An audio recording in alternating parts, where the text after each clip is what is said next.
I don't know about you, but waking up next to a banana telling you what to do sounds like the beginning of a cheesy porno. But don't let that stop you, because it sure didn't stop me.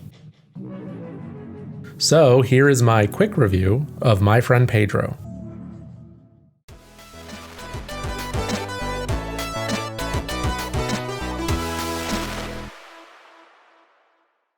My Friend Pedro is a game by Devolver Digital. If you don't know who these guys are, it's the same guys that made Hotline Miami. And much like Hotline Miami, My Friend Pedro does not hold back on the violence, gore, or creative ways to kill a man. From the narrative side, it's the story of an amnesiac psychopath and his talking banana named Pedro, who leads him on an epic vigilante mission of mindless murder. The game is filled with puns, such as the first map being called Old Town, where you kill hordes of, get this, old guys.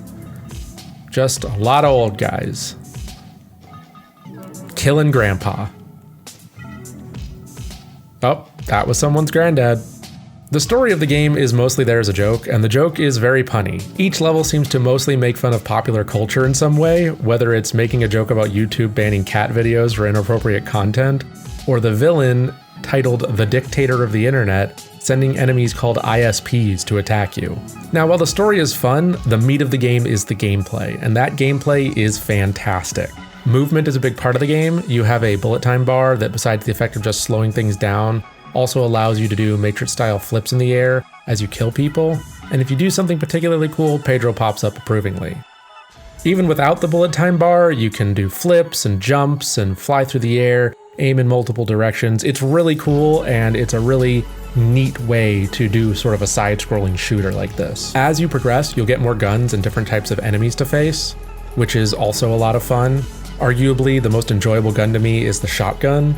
Shooting something and having them explode into bits is really satisfying, and the game gives you really good feedback on the weapons, the way it sounds, the way it looks. It just makes the weapons feel very, very satisfying to use. Each weapon also feels distinctly different, but none feel outright better than the others, though they do have different uses in some parts of the game. This, however, is also my one thing I found less enjoyable later in the game. Late game enemies take a lot more to kill, and I sometimes found it taking me out of the pace, out of the flow of jumping around. Now, this might be in part due to my own lack of skill, but the early levels where you could easily run and gun and drop enemies quickly were significantly more engaging to me than the later levels where enemies went down slower. Each level you complete gives you a rating showing how well you did. You get points by doing cool kills and killing in rapid succession, getting a multiplier for each person you kill.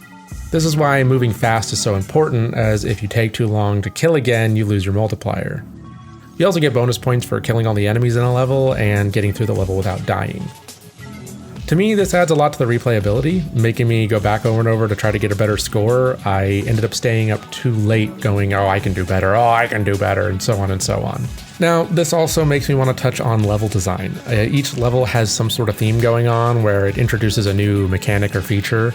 It'll build on the last level's features, including them, while also making heavy use of the current theme, such as buttons or pulleys or whatever. This is pretty cool and keeps things from getting stale as you move forward. However, near the end of the game, I found myself having a little less fun. The levels felt bloated with different features and generally slower to move through than the earlier levels. I'm sure some ace player could fly through this with the same speed I did early in the game, but I personally felt like the last fourth of the game, at least, was just not as fun. It just lost a lot of what I enjoyed in the game up till that point. So, that said, I still love the hell out of My Friend Pedro. The first and second boss fights are fun and super thematic, and I can honestly play them over and over. The humor is on point, the gameplay is solid, and the price point is just right. So, I give My Friend Pedro a solid recommend. Plus, it's banana approved.